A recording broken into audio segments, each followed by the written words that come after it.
There are two ways you can add text to your video in CapCut. You can either create a custom text or use one of the text presets.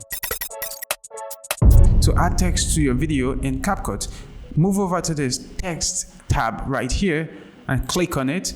Thereafter, click on add text. Then drag this default text down to the timeline where you want your text to appear. After that, move over to this top right corner. Under basic, select the text and delete it. Then you can enter whatever text you want for your video. After adding your text, you can choose your font by clicking on the system right here.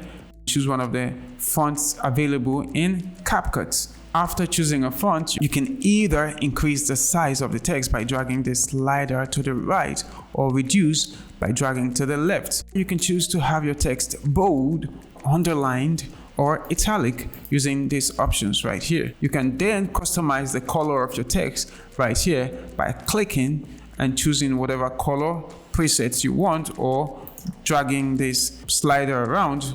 To move your text, click on it and drag it to wherever you want it to appear in your video. You can add a stroke to your text and you can even add a background to your text. Just play around. There are different tools to play with to get the look you want for your text. Thereafter, you can move over to this animation tab.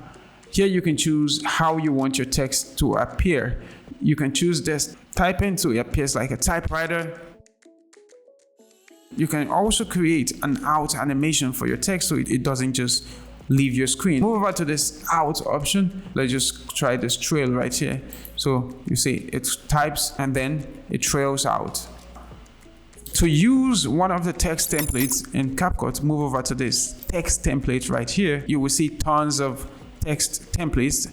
To use one of the presets, just drag it down to your timeline where you want it to appear. You can as well scale your text preset by clicking on any of the corners, and then you can click and hold to drag around to where you want the text presets to appear. Let me know if you have any questions. Don't forget to give me a like and subscribe to the channel.